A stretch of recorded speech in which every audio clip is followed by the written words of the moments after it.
Bon Dieu du ciel, Père céleste,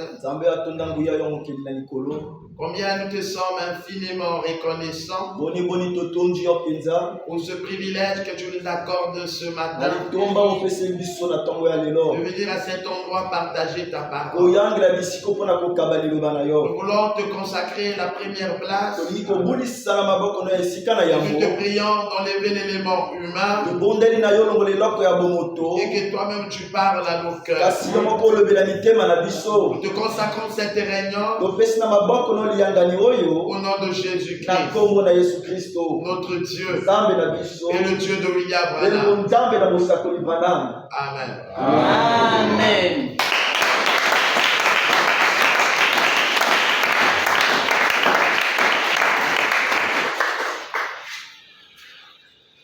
Que le Seigneur vous bénisse richement. Amen. Amen. Amen. Est-ce que vous allez bien? Amen. Que Dieu vous bénisse. Je constate que les gens viennent maintenant à l'église très en retard. Et lorsqu'on voit que l'heure est 11h, les gens ne sont pas encore arrivés. Et l'on se pose la question, la place que nous donnons à notre Dieu. Si Dieu est notre priorité, et je pense que lorsque nous pensons à la journée de dimanche, c'est quelque chose que nous devons faire rapidement.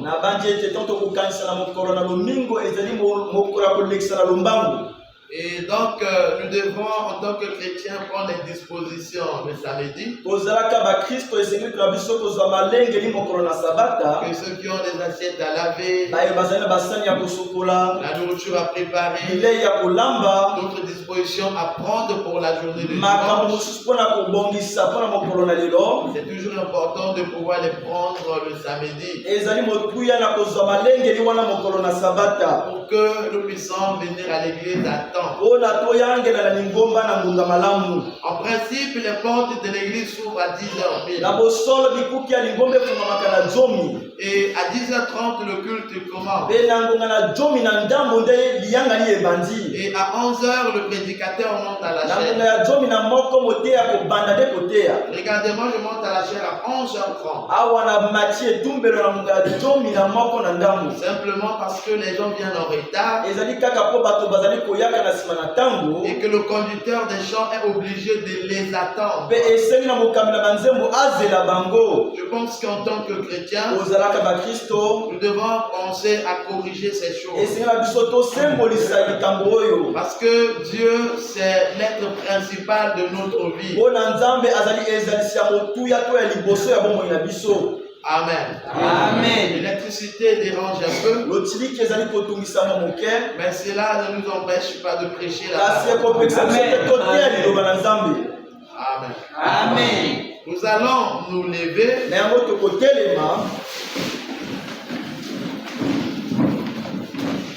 Nous allons prendre le livre des Actes au chapitre 17.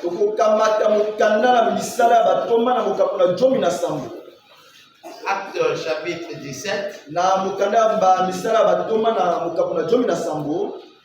Je commence à partir du verset 22.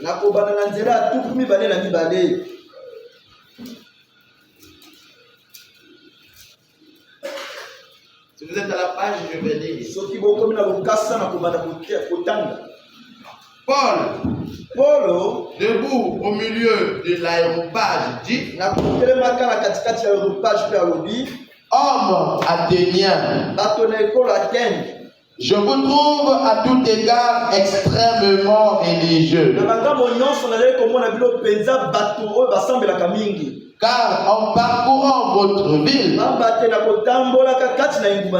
et en considérant les objets de votre dévotion, j'ai même découvert un autel avec cette inscription: à un Dieu inconnu. Ce que vous révérez sans le connaître, c'est ce que je vous annonce.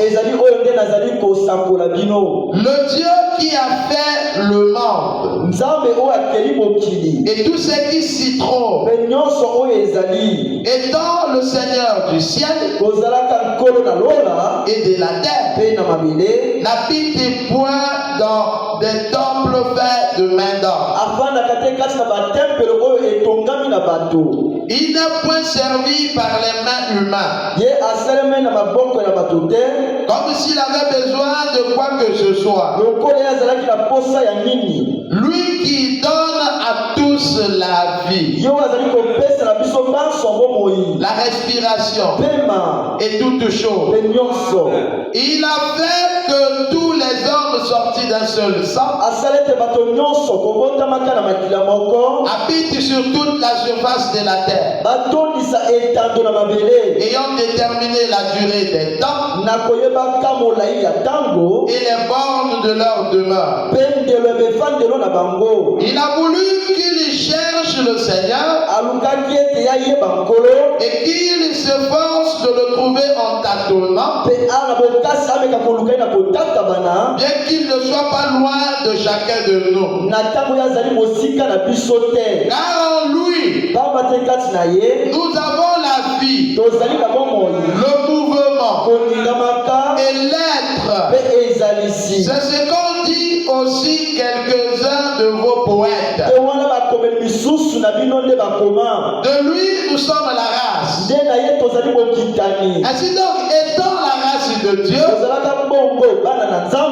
nous ne devons pas croire que la divinité soit semblable à de l'or, à de l'argent ou à de la pierre sculptée par l'art et l'industrie de l'or. Amen. Veuillez vous asseoir. Que le Seigneur ajoute la bénédiction à la lecture de sa parole. Amen. Je suis en train de continuer mon enseignement sur la divinité expliquée.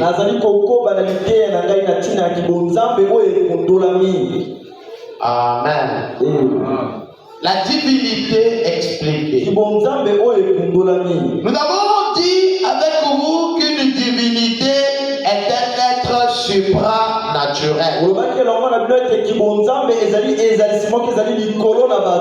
Ça veut dire que c'est un être qui est doté d'un pouvoir,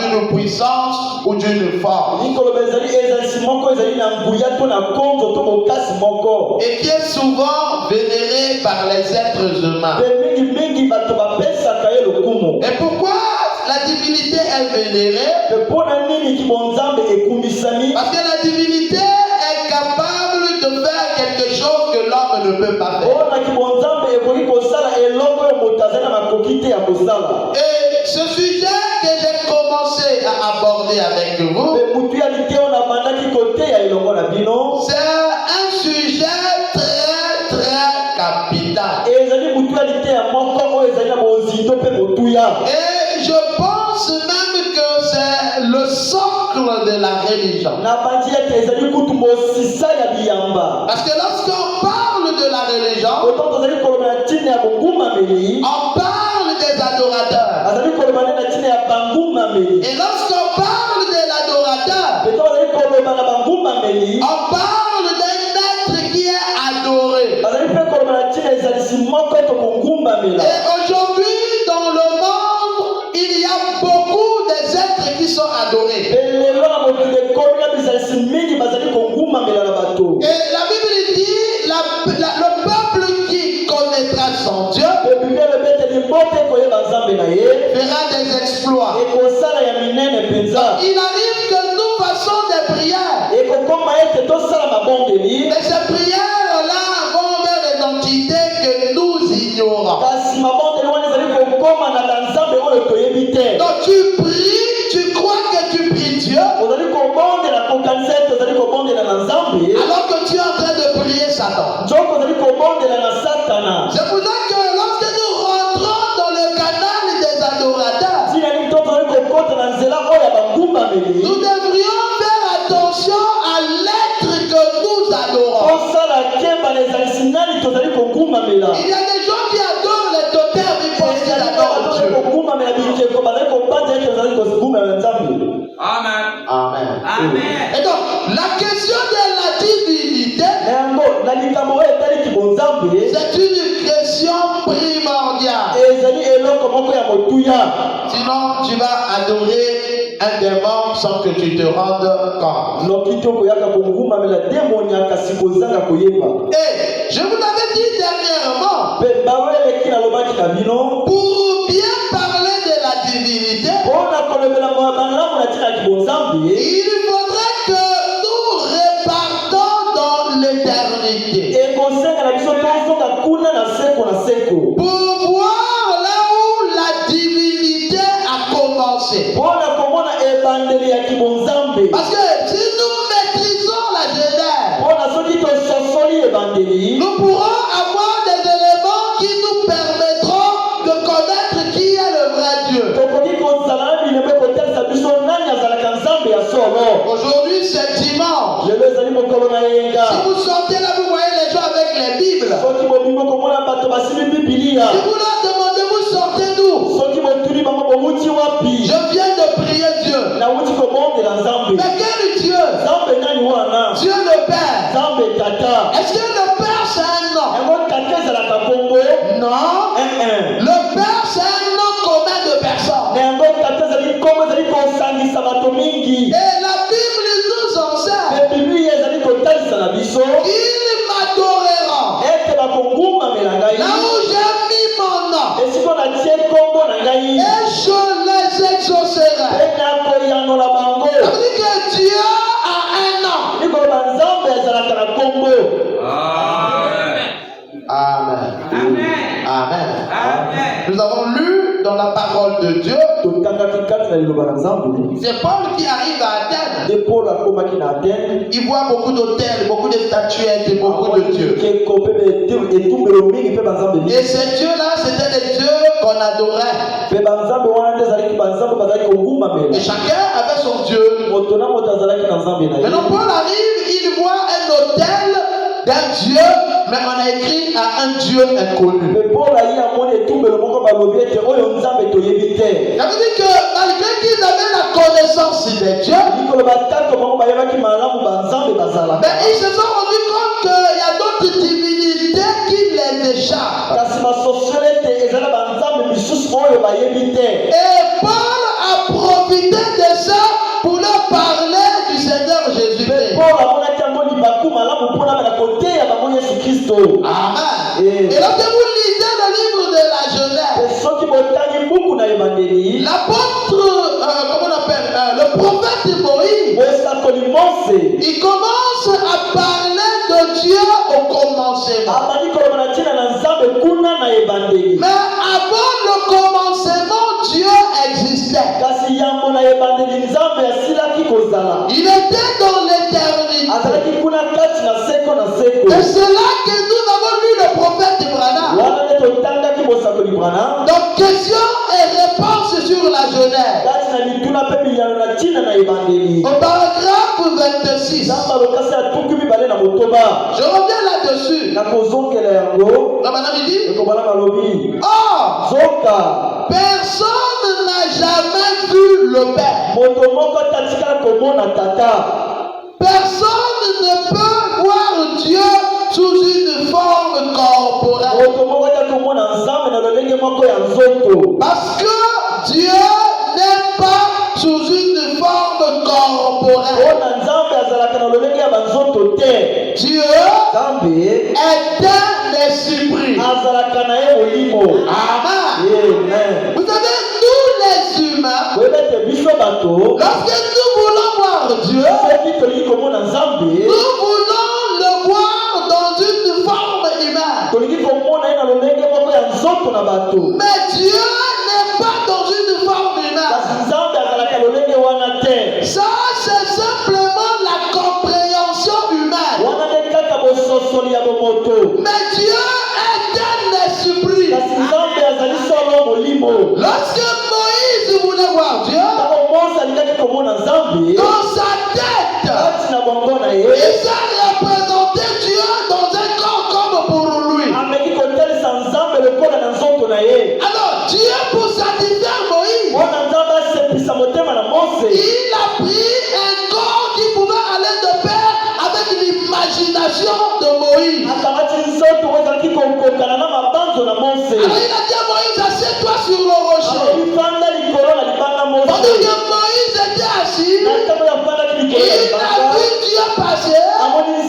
Il a dit, c'était comme le dos d'une personne. Oh Dieu est esprit. Amen. Amen. Je suis en train de parler sur la divinité expliquée. Et je veux qu'à la fin de cet enseignement, que vous puissiez chacun de vous saisir qui est Dieu et comment il se manifeste. Dieu est un esprit. Voyez? Très bien. Personne n'a vu le Père. Mais c'est le Fils unique venu du Père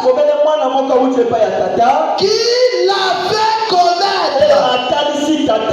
Amen. Comment le dire? Bon. Mais remarquez, là, il n'y a rien. Donc William Branham nous amène dans l'éternité. Parce que nous voulons savoir qui est Dieu. Alors pour le comprendre, il faut repartir à la source. William Branham nous amène dans l'éternité. Il dit là, il n'y a rien. Il n'y a que l'espace. Il n'y a pas de lumière.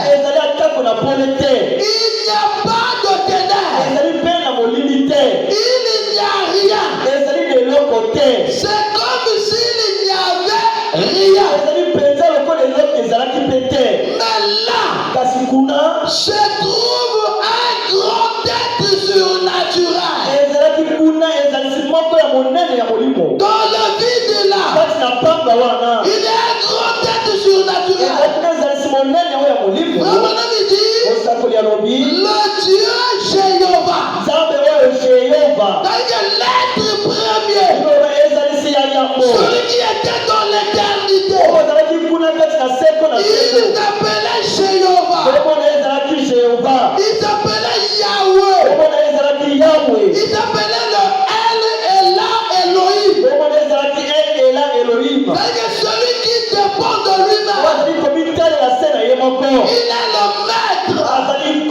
Il est le souverain.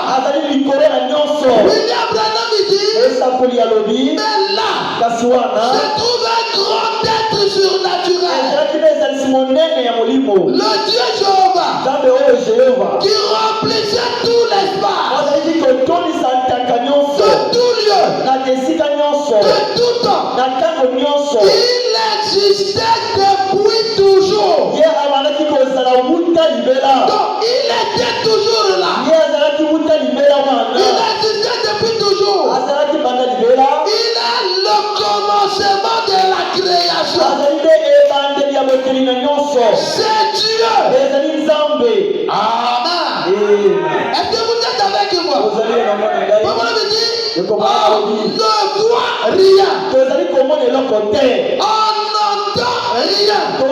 Il n'y a aucun atome en mouvement dans l'air. Il n'y a rien. Il n'y a pas d'air. Rien du tout. Et pourtant, Dieu était là. C'était Dieu. Il dit maintenant, observons pendant quelques minutes. Et au bout d'un moment, cela personne ne l'a vu. C'est le Père.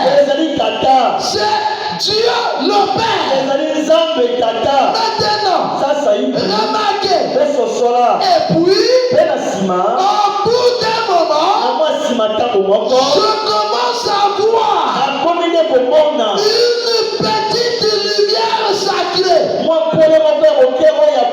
Donc, elle est là dans l'éternité. Dieu était à l'intérieur. Mais il était invisible. Avec l'œil naturel. Il était là. C'est le maître. C'est le créateur. C'est le tout-puissant. On avait l'impression qu'il n'y avait pas quelqu'un. Il n'y avait pas de lumière. Pas de ténèbres. Pas d'air. Rien du tout. Mais à l'intérieur, il y avait un grand air.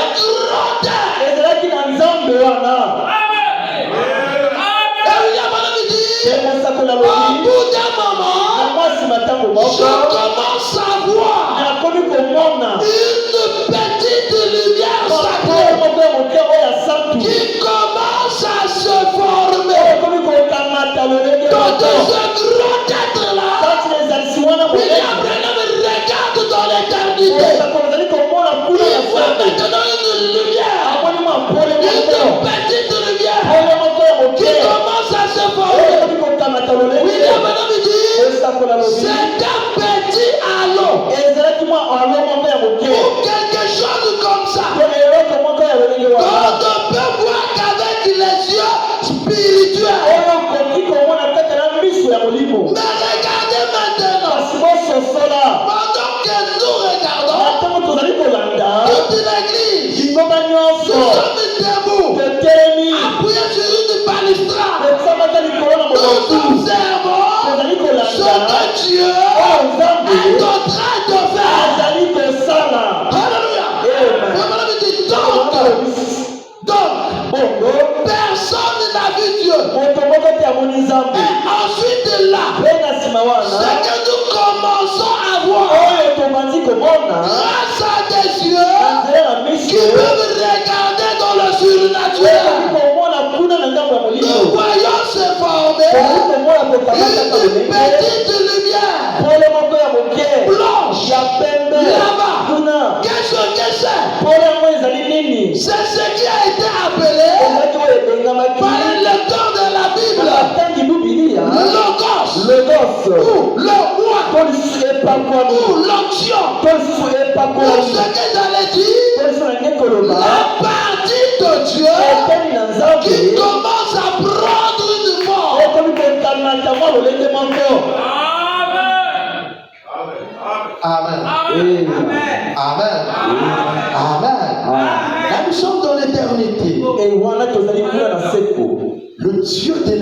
création. L'être suprême. Il est là-bas. On ne le voit pas. Il y a madame dit, à un moment donné, il a vu une partie de Dieu qui commence à prendre forme. Et ça prend quelle forme? Il a dit, ça prend la forme d'une petite lumière blanche. Et cette lumière blanche là, il a dit, on appelle ça le logos. Amen. Amen. Amen. Amen. Ou encore la colonne de feu. Amen. Ou encore l'onction. Et par quoi? Lisez un peu frère Brana. Papa me dit, écoutez. Comment me dit? Ce que j'allais dire, la partie de Dieu qui a commencé à prendre une forme. Pourquoi il prend la forme? Comment me dit? Afin que les êtres humains puissent en quelque sorte se le représenter. Ça veut dire que s'il reste dans cette forme esprit, nous n'aurons pas une idée de qui il est. Alors, pour donner une idée, il a commencé à prendre la forme de l'être qui est sur la tête de William Branham. Amen. Ça, c'est pour que les gens puissent avoir une idée de qui est Dieu. Comme on me dit, c'était une petite lumière qui se déplaçait. Et c'était la parole de Dieu. Or, Dieu a donné lui-même naissance à ce fils. Ça veut dire que la colonne de feu, c'est le fils de Dieu. Donc lorsqu'on parle du fils, c'est que c'est Dieu qui prend une forme où l'homme peut le comprendre. Donc le fils de Dieu, ce n'est pas que Dieu a couché un enfant. C'est une autre fonction qui permet à Dieu de rentrer en contact avec l'homme. Lorsqu'on dit le fils de Dieu, c'est que Dieu est en train de quitter l'éternité. Il est en train d'aller vers le naturel. Alléluia. Le fils de Dieu, c'est la fonction dans laquelle Dieu travaille pour l'homme. Donc Jésus n'était pas le premier fils de Dieu. Le premier fils de Dieu, c'est le logos. C'est la colonne de feu. C'est l'attribut. C'est lui. William avait dit, Dieu a engendré son fils. Alors lorsque Dieu engendre ce fils, ce n'est pas que Dieu est ici et son fils est ici. C'est pas comme ça. C'est la compréhension humaine. C'est Dieu en morphe. C'est Dieu changeant de forme. William Branham appelle ça le parérécomia. Le passage d'un état d'être vers un autre état d'être sont passés par l'anéantissement. Donc le Dieu esprit s'est enveloppé dans un corps. Et que c'est le même. Il était esprit. Il est le Père. Il est aussi le Fils. Donc que depuis l'éternité, le Père, le Fils et le Saint-Esprit, c'est le même être. Donc la Trinité a commencé au ciel. Il n'y a pas trois dieux. C'est un seul Dieu. Donc trois fonctions.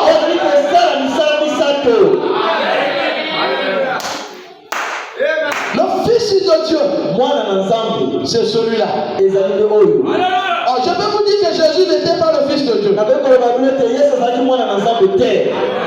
Le Fils de c'est la colonne de feu.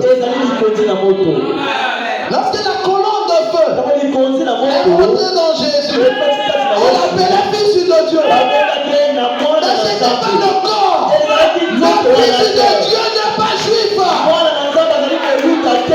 fils de Dieu, c'est celui qui était à l'intérieur. Le fils de Dieu, c'est pas Jésus, mais c'est la tribu qui était à l'intérieur. Donc, le fils de Dieu n'a pas commencé à Nazareth. Le fils de Dieu n'est pas né à Bethléem. Le fils de Dieu est né depuis l'éternité. C'était un être sacré, un être puissant. C'est lui qui va créer. Parce que Dieu dans la forme sublime ne pouvait pas créer. Il fallait qu'il descende. Et lorsqu'il descend, il prend une forme. Et c'est dans cette forme-là qu'il va commencer à créer. La création, c'est Dieu dans la fonction du Fils.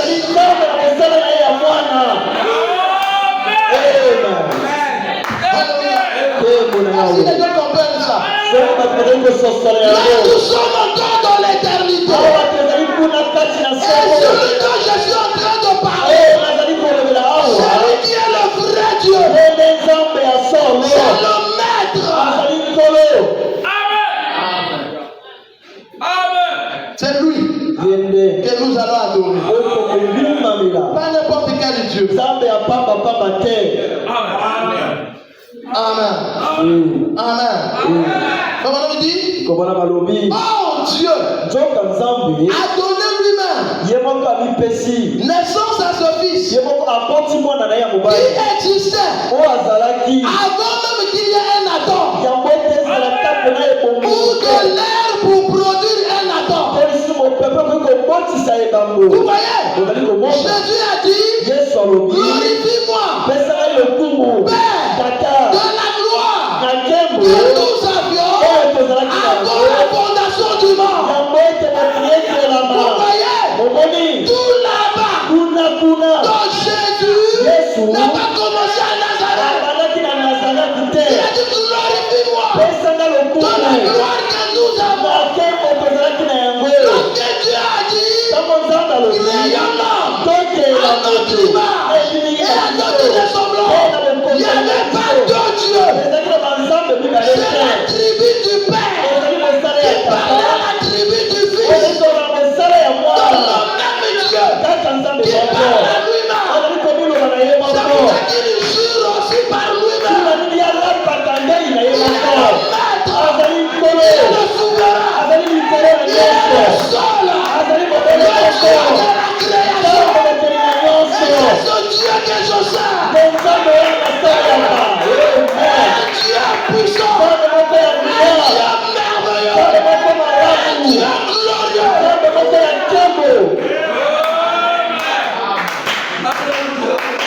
Si l'homme peut rendre contact de ce Dieu que je parle, il aura une puissance illimitée. Rien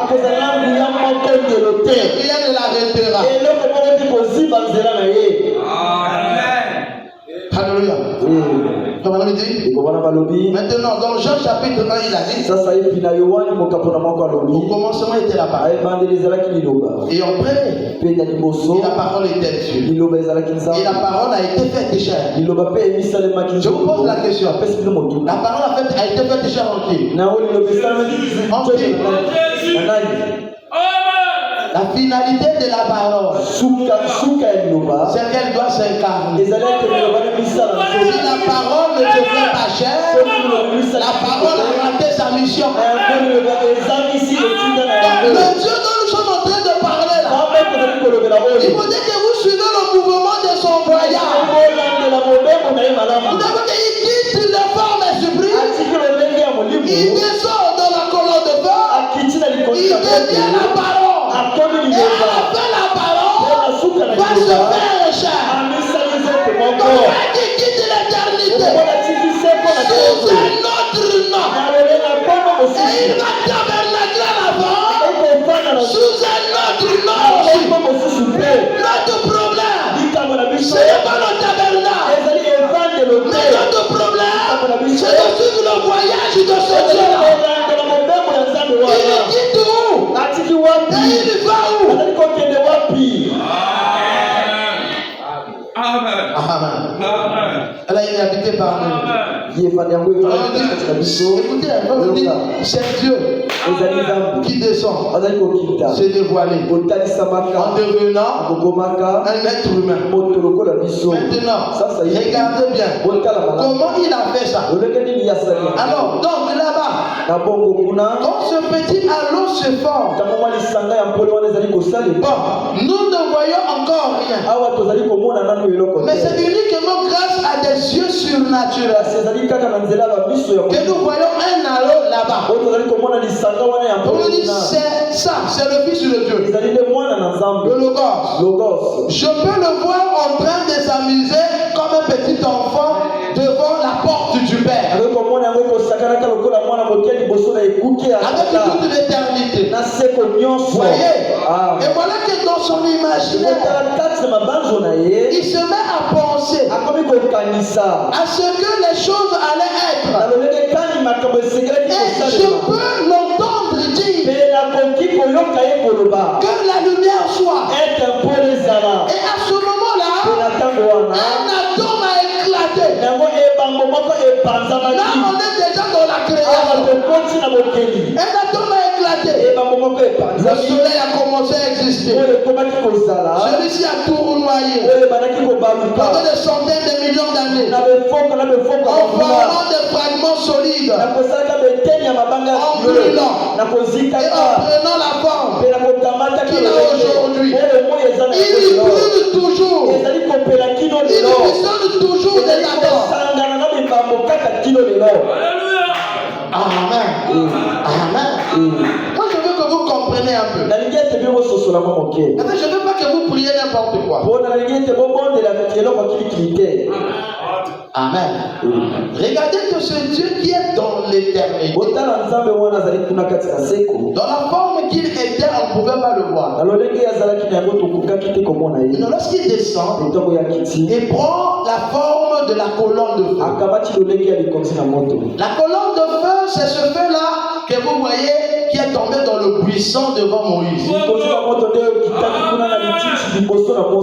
Moïse part, c'est Dieu sous la forme de la colonne de feu. Lorsque les enfants d'Israël sont sortis de l'Égypte pour aller à Canaan, c'est la colonne de feu qui les accompagne. Lorsque Saul rencontre la colonne de feu sur le chemin de Damas, il a rencontré le même Dieu. Et c'est cette même colonne de feu qui est sur la tête de William Branham. En réalité, la colonne de feu n'est pas visible. William Branham dit on ne peut le voir qu'avec l'œil surnaturel. Donc si vous voyez la colonne de feu, visiblement, c'est simplement une grâce que Dieu t'a fait. Si Dieu a permis que la science puisse le photographier, c'est une grâce que Dieu a fait à l'humanité. Pour que les gens puissent avoir une preuve. Lorsque la colonne de feu a rencontré Paul sur le chemin de Damas, tout le monde ne l'a pas vu. Il n'y avait pas pour la colonne de feu dans des réunions. Et tout le monde ne le voyait pas. Et même ce matin, pendant que je suis en train de prier, cette même colonne de feu est ici.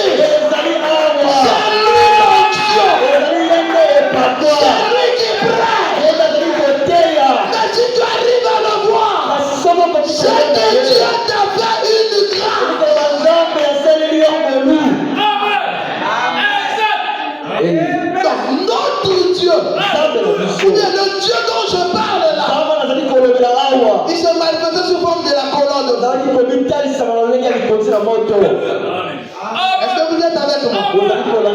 Maintenant, la colonne de feu, c'est quoi? C'est quoi? La colonne de feu. La colonne de feu. La colonne de feu. C'est quoi la colonne de feu?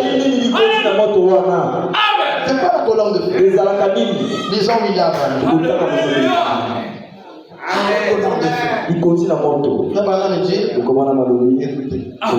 Papa me dit, donc question et réponse. Du 23 août 1964. Écoutez ce que frère Bana me dit.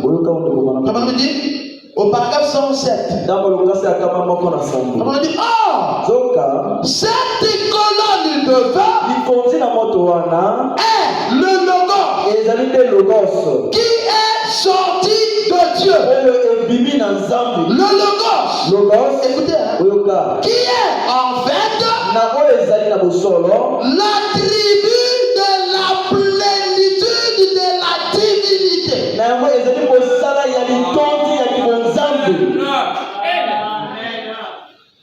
Amen. Amen. Je veux que vous gardez ça. Parce que lorsque nous allons voyager, si nous voyons la colonne de feu, nous savons déjà de quoi il s'agit. William Branham dit c'est l'attribut de la plénitude de la divinité. C'est quoi un attribut? Un attribut, c'est quelque chose qui est propre à un être. Donc, c'est quelque chose qui nous revient. Quelque chose qui lui appartient. Mais ici, William Branham ne parle pas seulement de l'attribut. Mais il dit c'est l'attribut de la plénitude de la divinité. C'est quoi la plénitude? La plénitude, c'est l'état de quelque chose qui est plein. On n'ajoute pas. On ne retranche rien.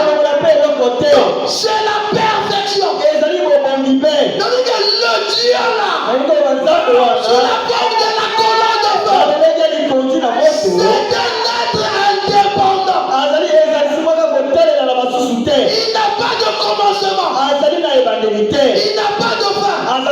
Il n'a pas de fin. Il n'a pas de père. Il n'a pas de mère. Il n'apprend pas. Il n'évolue pas. Il ne grandit pas. Il est souverain. Il remplit toutes choses. En dehors de lui, il n'y a pas un autre.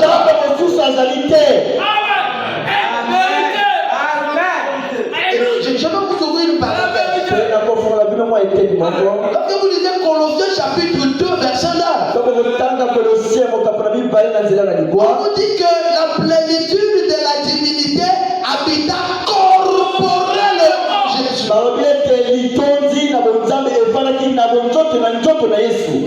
La plénitude de la divinité. Là vous dit la plénitude donc tout Dieu.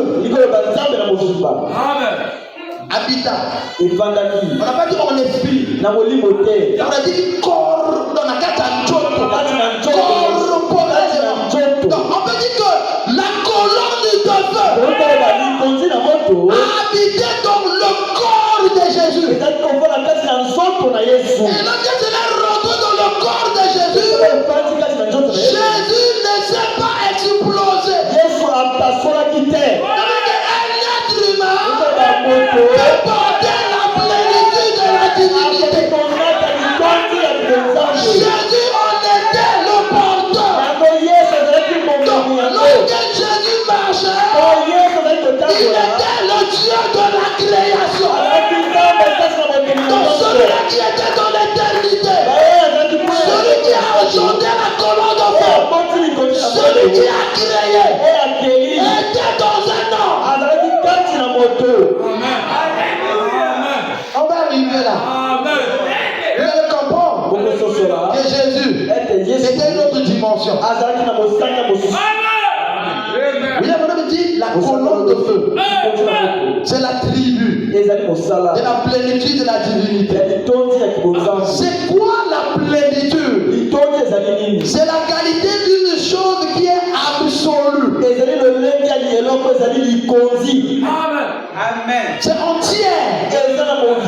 C'est complet. C'est quelque chose qui est parfait en soi.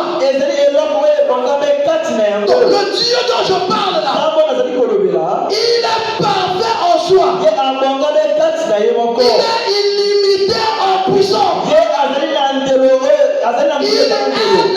référence finale.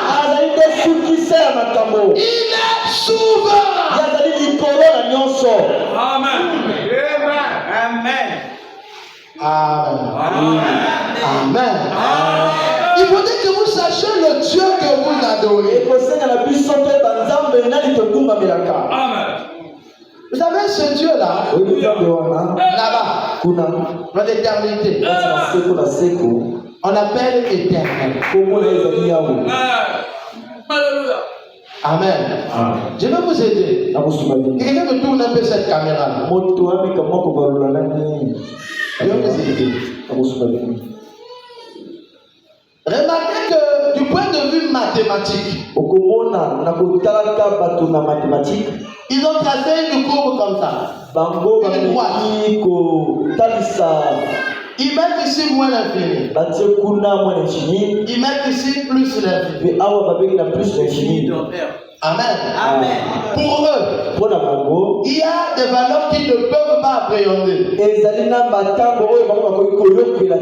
Alors ils ont donné un nom.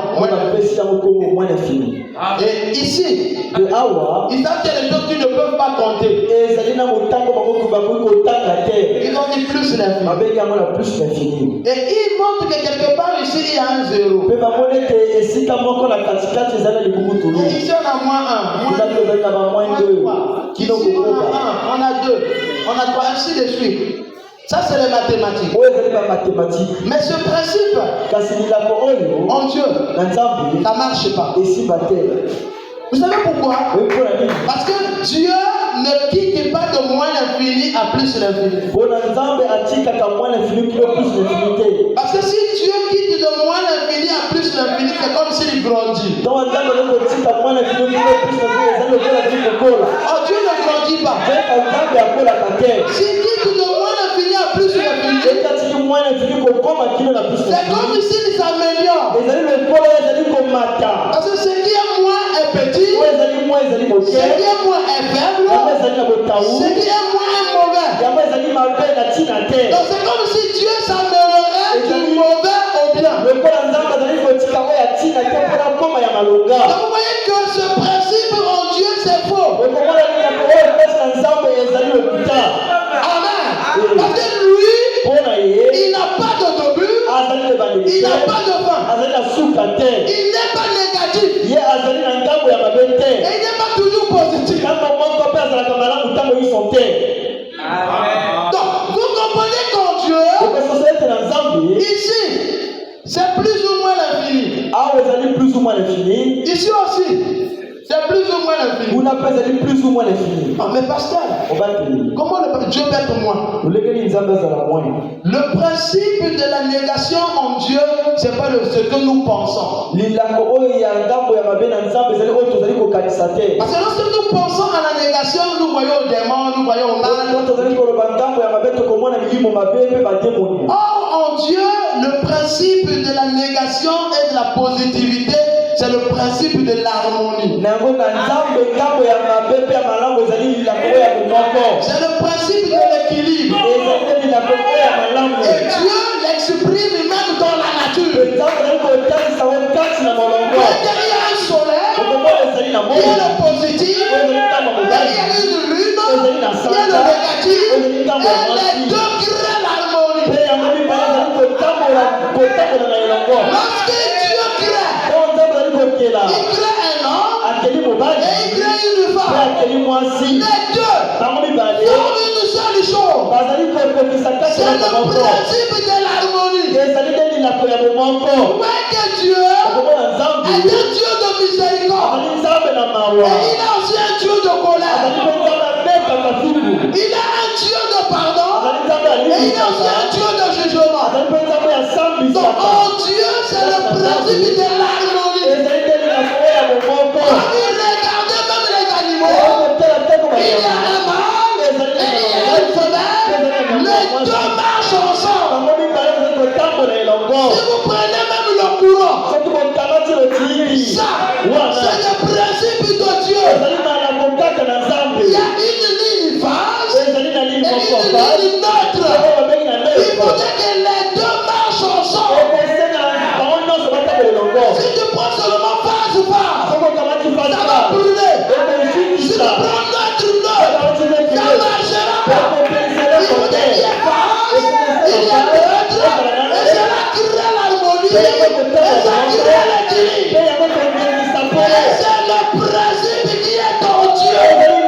de Dieu.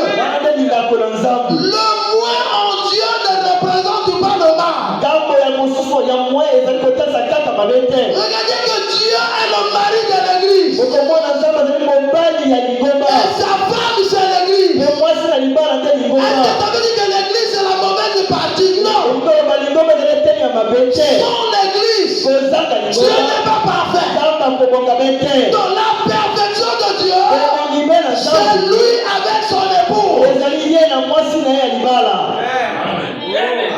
C'est pour ça qu'en Dieu, il remplit toutes choses. Dieu est équilibre. Et Dieu est harmonie. Amen. Amen. Maintenant, ce Dieu dont je parle, c'est lui qui crée. Et comment on l'appelait? Lorsqu'on prend la transcription du mot hébreu, c'est YH WH. Ça c'est le nom de Dieu. Qui peut le lire? Qui peut le lire? Vous qui êtes allé à l'école, qui peut me lire ça? Amen. Vous comprenez que c'est un mot qu'on ne peut pas lire. Alors on a pris des correspondants. On a interprété ce mot par Jéhovah ou Yahweh. Amen. Donc Yahweh, Jéhovah, c'est des noms qui vont vers le nom que les Hébreux ont donné. Yahweh, Elohim, Elohim. C'est le nom que le Dieu là porte. Amen. Je ne suis pas encore rentré dans la divinité de Jésus-Christ. Je suis en train de parler de la divinité. Prenons un peu nos Bibles. Prenez le livre de Deutéronome.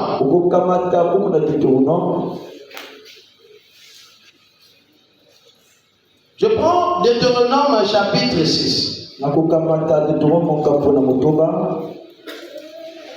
Je prends le verset 4 et 5.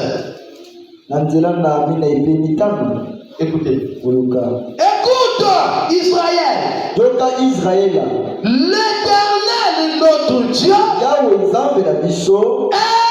le seul éternel. Est-ce que vous m'écoutez? Écoute, oh Israël. Éternel, notre Dieu, est le seul. Amen. Donc, lorsqu'on parle de l'éternel, il n'y a pas deux. Il est le seul. Tu aimeras l'éternel ton Dieu de tout ton cœur, de toute ton âme et de toute ta force. Le Dieu que je suis en train de parler ici, il n'y a pas un autre Dieu comparable à lui. Il y a des dieux dans l'univers. Il est le seul qui est éternel. Quand on dit éternel, non? Il n'a pas de commencement. Il n'a pas de fin. Et lui là, il est le seul. Le seul. Pas deux. Le seul. Deutéronome chapitre 10. Je prends simplement le verset 14. Écoutez. Voici à l'Éternel ton Dieu appartiennent les cieux et les cieux des cieux. La terre et tout ce qu'elle renferme. Les cieux et les cieux des cieux. La terre et tout ce qu'elle renferme appartiennent à l'Éternel.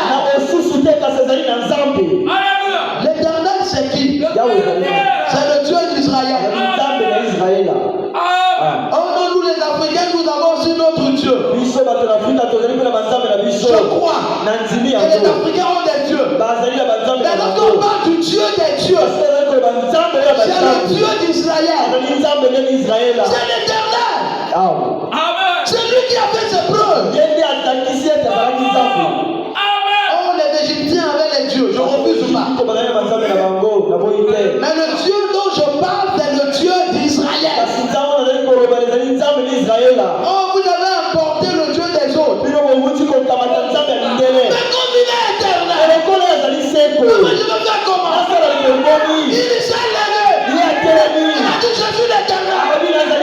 Si quelqu'un conteste, qu'il vienne, qu'il prouve que je ne suis pas l'éternel. Et qui est venu? Je préfère aller prendre le Dieu d'Israël parce que c'est le créateur. Les autres dieux sont faux. Et ils tremblent. Je parle de la divinité. Je parle de la divinité suprême. De la divinité qui est au-dessus des autres divinités. C'est l'éternel. C'est à lui qu'appartient les cieux et les cieux des cieux et la terre et tout ce qu'elle contient. Vous voulez que je fasse quoi? Le propriétaire des cieux et des cieux des cieux, le propriétaire de la terre et de tout ce qu'elle contient. Donc vous voulez que je serve?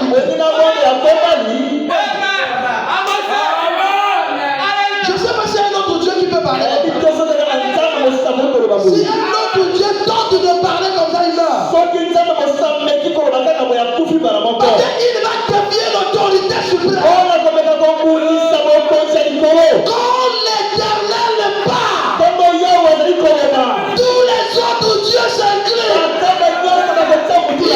reconnaissent sa puissance, sa grandeur, sa suprématie, son pouvoir, son autorité. Il est le maire. C'est pour ça que nous sommes invincibles. Notre Dieu, n'est pas des petits dieux là. Oh Isis, oh Osiris, oh Bouddha, ça c'est n'importe quoi. Ça c'est n'importe quoi. C'est n'importe quoi. J'ai dit c'est n'importe quoi. C'est pas mon problème. C'est le problème de notre Dieu. Et nous reconnaissons sa grandeur. Quelqu'un qui dit les cieux. Les cieux des cieux. La terre. Et tout ce qu'elle en fait. Même les démons lui appartiennent.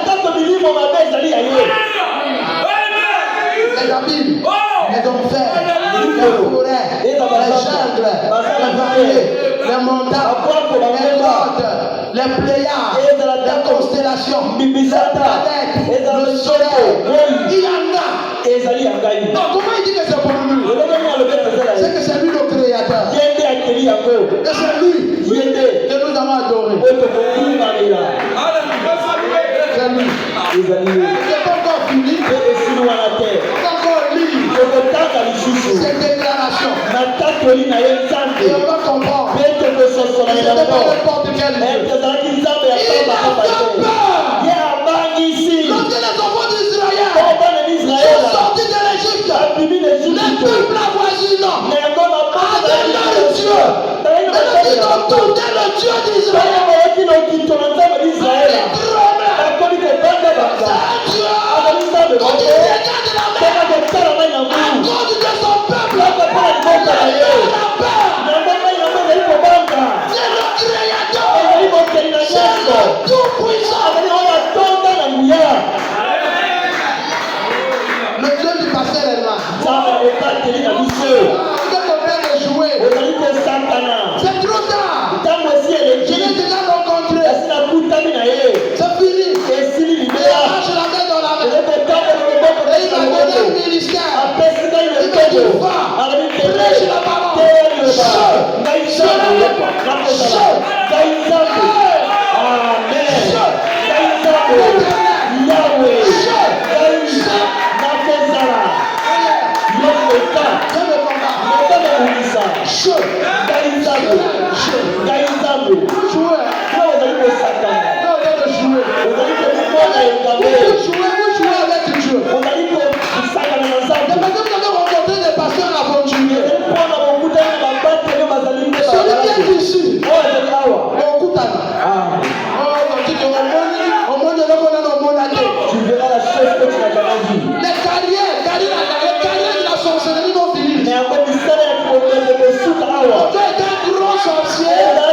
Je crois. C'est l'éternel. C'est des missions sacrées. Nous sommes des commandos. Formés pour la guérilla et pour la vie des âmes. Et l'amener au ciel. Ça, aucun démon, aucune puissance n'a pas de super lui-même. Donc je prêche et il m'entend et il sait de qui je suis. C'est trop tard. Je connais déjà mon identité. Je sais que je suis un Dieu.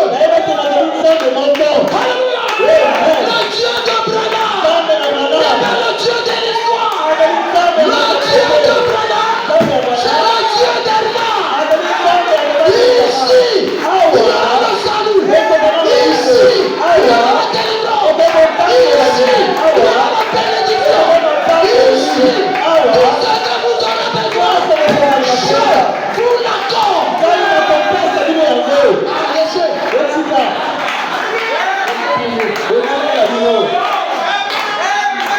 Vous allez voir. Les gens vont marcher à 4 pattes.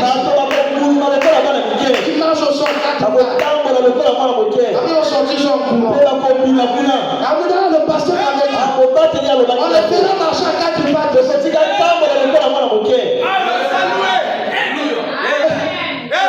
Dieu. Mais c'est parce que vous ne connaissez pas. Dieu. Quand on dit Dieu, c'est pas n'importe qui. Celui dont je parle là, il était seul. Il est de plus ou moins l'infini à plus ou moins l'infini. Voilà. On entend encore d'autres de ces déclarations. Ésaïe 43. Depuis que je lis, j'ai pas encore vu un autre Dieu qui est venu contester. Mais ils savent. Quand le maître parle, quand le lion rougit, tous les autres animaux doivent se taire. Il a chameau, porc-épic, les petits étés. Ils doivent se taire. Parce que le maître est en train de rougir. Parfois, en enfer, on dit, mais pourquoi l'enfant était aussi né? Ésaïe 43. Verset 9. Peut-être avec moi. Croyez-moi. On va rentrer au ciel. Que toutes les nations se rassemblent. Et que les peuples se réunissent. Qui d'entre eux a annoncé ces choses?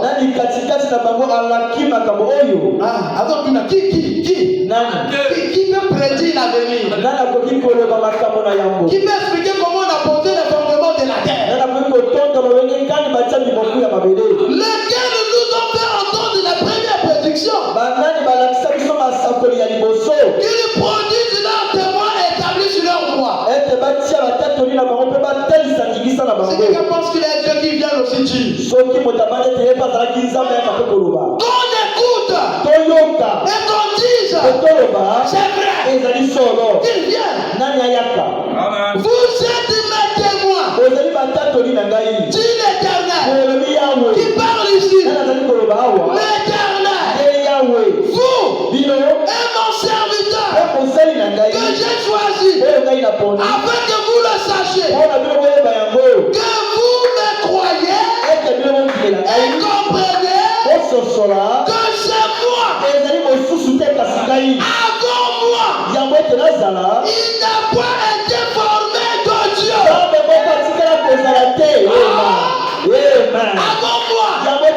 il n'était pas formé de Dieu. Et après moi, il n'en aura point. L'Éternel, l'Alpha, et il est l'Oméga. Donc tous les dieux qui vont venir au milieu là, ils sont des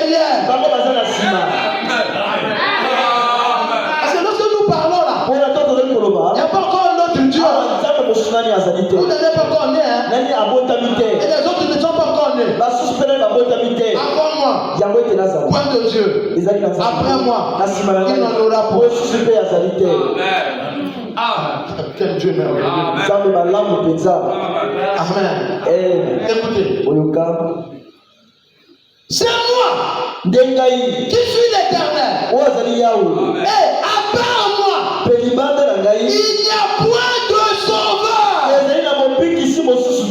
Le seul qui sauve, c'est l'Éternel. Le salut appartient à l'Éternel. C'est moi qui suis l'Éternel. Et à part moi, il n'y a point de sauveur. C'est moi qui ai annoncé, sauvé, prédit. Ce n'est point parmi vous un Dieu étranger. Vous êtes ma témoin. Tu es l'Éternel. C'est moi qui suis Dieu. Lorsqu'on parle de Dieu, n'oubliez pas ça, c'est l'Éternel. Je le suis dès le commencement. Et nul ne délivre de ma main. J'agirai. Qui s'y opposera? Donc, quand il parle, il n'y a personne qui peut me dire non. Tu sais que moi aussi, il faut que tu changes ta décision. Si tu ne veux pas, tu verras. Lui, quand il a parlé, que tu sois puissant, que tu sois roi, que tu sois chef, que tu sois Lucifer, que tu sois sorcier, que tu sois magicien, quand Dieu a parlé, la chose est réglée. Il a cherché un plus grand pour jurer. Il n'a pas trouvé. La Bible dit il jura par lui-même. Il dit le jure par moi-même. Parole de l'Éternel. Ta postérité possédera les ports de ses ennemis. Pour lui, c'est bouclé. Toutes les portes qui sont ici, nous allons les posséder. Pourquoi?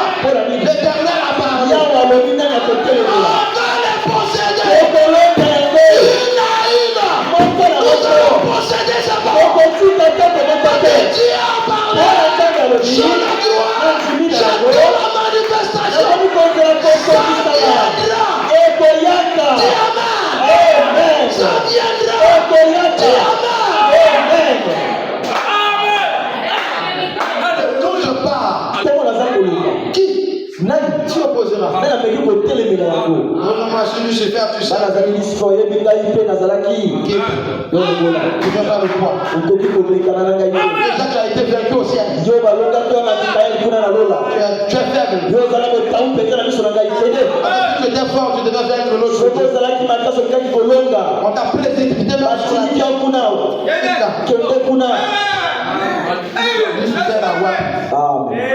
Lucifer a Wafi. Voilà. Amen. Moi, je vais faire la Gana le quoi pèse la gacha moulagi. Amen. Parce que ça va tout le temps. Bonjour mon angam, je vais te toucher.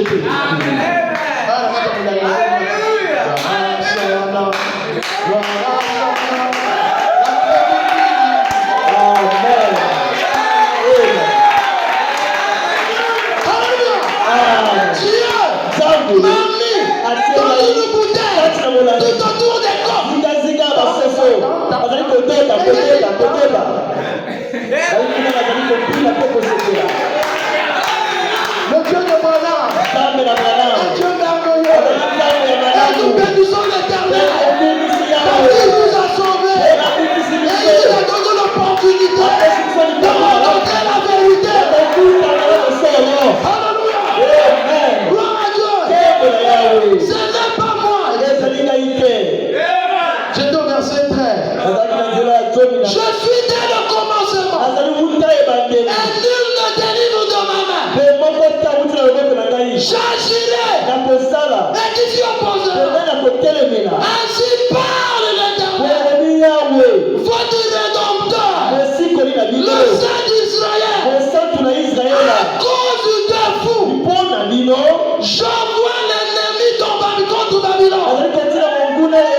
Babylone. Et je vais descendre tous les fouillards. Pe na kokimisa bakimi nyonso. Même les Chaldéens. Ezala taka bachaldeens. Sur les navires dont ils tiraient gloire. Na babwato bango bazali kozwa nkembo na bango. Éternel. Yahweh. Notre Dieu. Nzambe na Et biso. celui que nous adorons. Yende tozali kokumamela. Ah. Amen. Ce n'est pas fini. Esiki wana te. Esaïe 44. Na nzela ya tukumi na nne. La dernière. Ezali kopesa C'est bakanga. ton progrès. Silika soki okoki kosilika. On parle de notre Ezali Dieu. koloba na ntina na nzambe na biso. Esaïe 44. Na molongo ya tukumi na minene. Verset 6. Na nzela ya motoba. Ainsi parle l'Éternel, Boyende elobi Yawe. roi d'Israël, Mokonzi na Israela. son rédempteur, Mosikoli na ye. l'Éternel des armées. Yawe na mapinga. Yahweh Namabinga. Amen. Amen. Ah. Écoutez, je suis le premier Nazali oyo ya yambo. et je suis le dernier. Nazali oyo ya suka. Maintenant, n'aime pas aussi bien dire je suis le premier. Dopo loba tenga nazali mtu ya yambo. Pe nazali ya suka. Si on t'écrase pas. Soki bafinyo lokola pese. Je suis le premier. Nazali ya yambo. Écoutez, hein, Oyo mkamala. quand nous allons rentrer dans le Nouveau Testament, Quand tokokota na bondeko si ya nous trouvons quelqu'un qui dit je suis le premier et le dernier, c'est qui a lieu. soki tokutani na moto alobi ete nazali liboso mpe suka c'est lui. Quand on va aller dans le Nouveau Testament, Quand tokokota na si bondeko on ya voit suka quelqu'un qui dit je suis le premier, omonene talobi ete nazali yambo.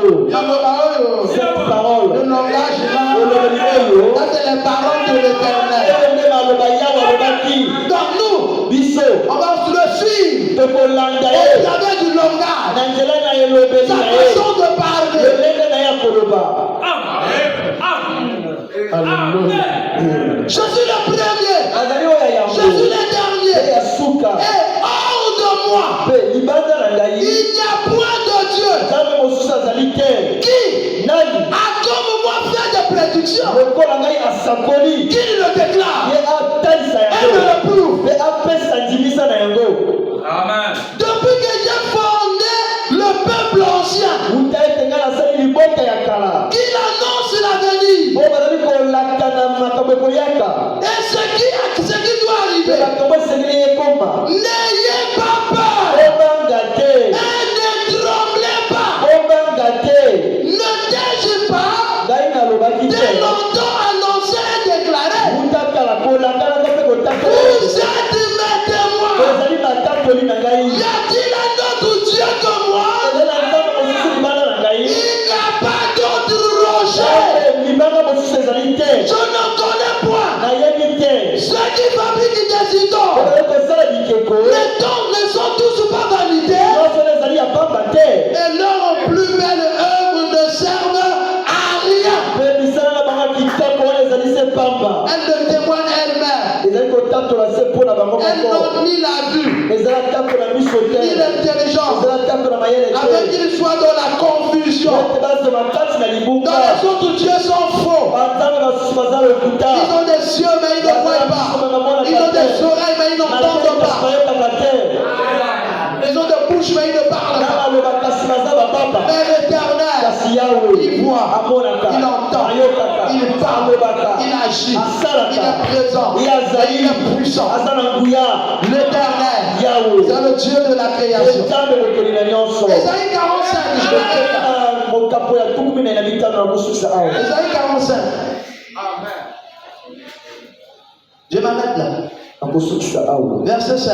na nzela ya mitano. Écoutez. Oyoka Je suis l'Éternel nazali yawe et il n'y en a point d'autre. mpe nzambe mosusu azali te.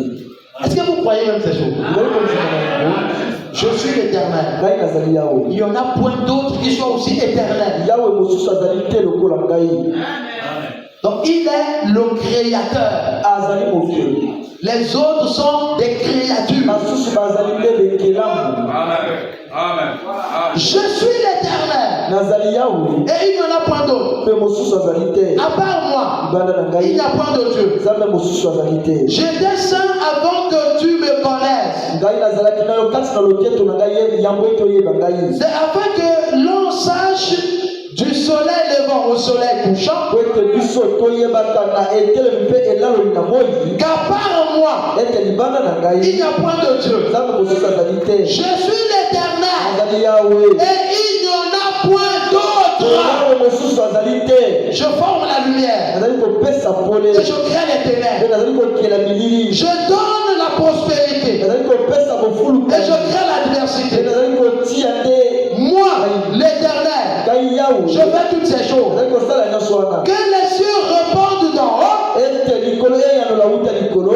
les dieux laissent tomber la justice. Que la terre s'ouvre. Que le salut y fructifie. Et qu'il en sorte à la fois à la délivrance.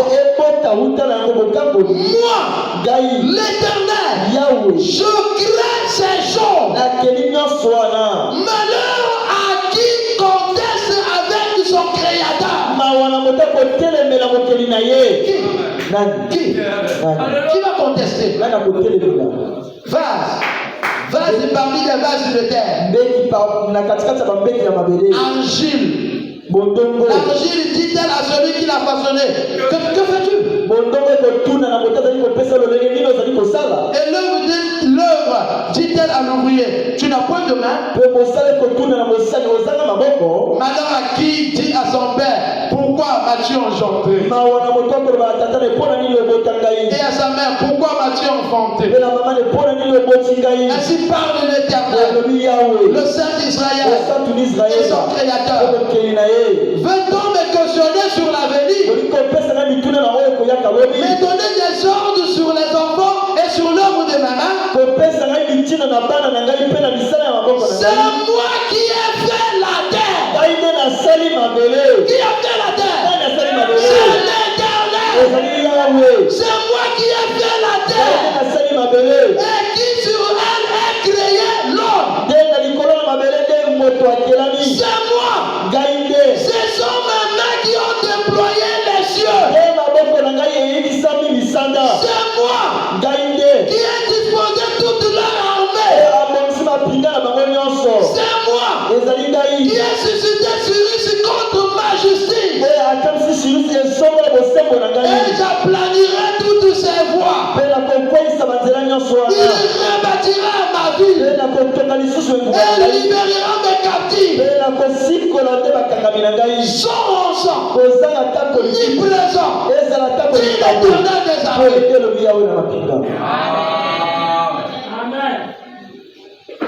Amen. Amen. Amen. Amen. Alléluia. Maintenant, je vais m'arrêter.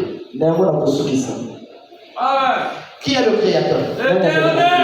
Qui est le Créateur? Maintenant, je vous pose la question. Qui a créé Dieu? Alléluia. Amen. Qui a créé Dieu? Donc lui, on n'a pas créé. Il vit par lui-même. C'est pour ça que aucune personne sur la terre ne peut parler de la plénitude de la divinité. J'ai dit aucune. Parce que si tu commences à parler de la plénitude de la divinité, ça veut dire que tu sais de quoi Dieu est formé. Je vais vous expliquer ça terre à terre. Vous voyez cette chair? C'est un menuisier qui l'a fait. Si ce menuisier-là vient ici, il peut vous expliquer dans les détails chaque pièce de cette chair. Et il peut vous dire les éléments qu'il a mis. Et il peut vous expliquer comment il a collé ce morceau et ce morceau. Et il peut aussi vous expliquer comment faire pour détruire cette chair. Vous savez pourquoi il peut? Parce que c'est lui le fabricant. Quand vous prenez une voiture, le fabricant du moteur, il vient là, il dit que ça c'est le culage, ça sert à ça, pompe d'injection, ça sert à ça, ça c'est telle chose, telle chose, ça fonctionne comme ça, et tu enlèves ça, ça va donner ça, tu enlèves ça, ça va donner ça. tu bouges ici, il peut vous expliquer le moteur. Il peut aussi vous expliquer comment faire pour détruire ce moteur. Pourquoi? Parce que c'est lui qui fabrique. Maintenant, qui peut expliquer Dieu? Parce que si tu arrives à expliquer Dieu, c'est que c'est toi le fabricant de Dieu. Ça veut dire que tu deviens le créateur du créateur. Et donc tu peux expliquer comment Dieu a été formé. Et tu peux aussi expliquer les éléments constitutifs de Dieu. Alors tu deviens en ce moment-là le créateur du créateur. Mais comme Dieu n'a pas été créé, qui peut l'expliquer dans la plénitude? Personne. Il a un standard, incomparable, inexprimable. Donc la profondeur de Dieu, aucun homme ne peut en parler. Même la divinité qu'on vous prêche, c'est 0,00001% de Dieu. Parce que lorsque nous rentrons dans la profondeur de Dieu, l'on se perd. Pourquoi? Parce que la conscience humaine est limitée. Et aucune créature ne peut expliquer le créateur. Alléluia. C'est pour ça que le Dieu dont nous parlons, c'est un Dieu qui n'a pas de limite. Amen. Et pour conclure, on dit éternel. Amen. Amen. Qui va expliquer? Même le scientifique s'arrête. Les mathématiciens s'arrête. Il est lui-même le scientifique. Il est lui-même le mathématicien. Il est lui-même l'architecte. Il est lui-même le constructeur. Il est lui-même l'astrologue. Tout ce que l'on peut avoir en idée dans sa tête, c'est lui. Donc il est même capable de former un appareil qu'on appelle l'appareil digestif. Donc il mange là, le pancréas, celui-là filtre le sang, celui-là met les déchets, ça descend là, ça sort. Après il crée l'autre, l'appareil respiratoire. Après il crée l'autre, le sternum, les omoplates, les lames pelviennes, les cartilages.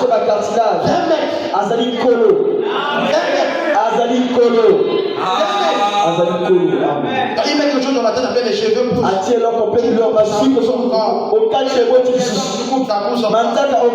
sourcils, donc quand les yeux viennent d'adhérer comme ça. Il met les dents, donc quand tu manges, il s'accroît. C'est bon. Tu goûtes, les personnes de la tête, on dit c'est sucré. Tu goûtes, on dit c'est salé.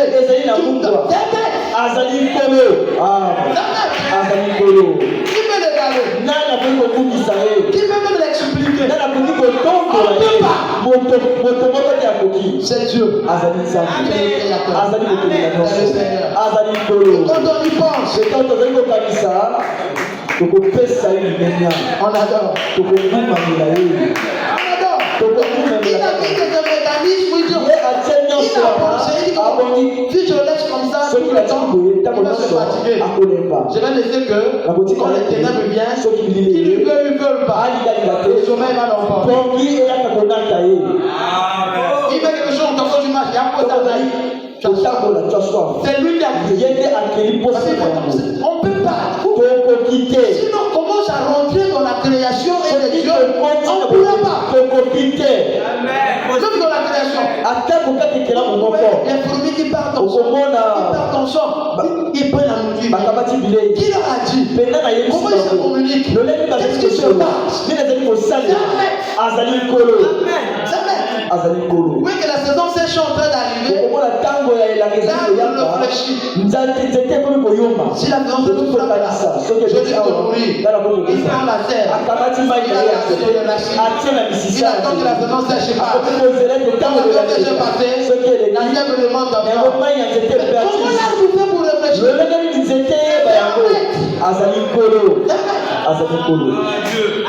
Amen.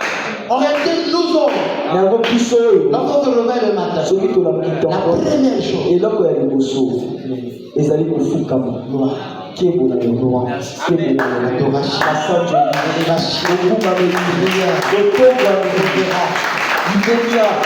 Père qui est aux cieux, que ton nom soit sanctifié, que ton règne vienne.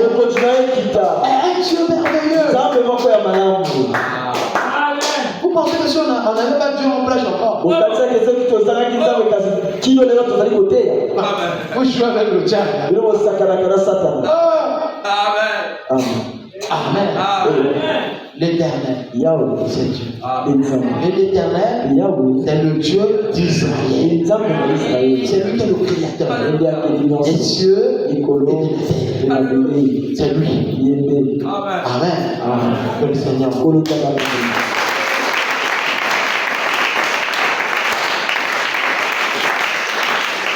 Mon frère, ma soeur,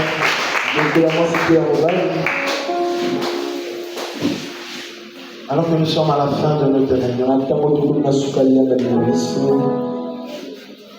si tu veux adorer, adore l'Éternel. Même si tu ne connais pas le nom de Dieu, toi, le Dieu de la création. Toi qui as créé toutes choses. Toi qui es le maître de l'univers. Toi qui es le Logos. Toi qui es cette grande colonne de feu. Écoute ma prière. Alors que nous allons prier les attentes, prions le Seigneur tout simplement.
Notre Dieu du ciel, Père céleste, combien que sont infiniment reconnaissants de ce que tu nous as assistés ce matin.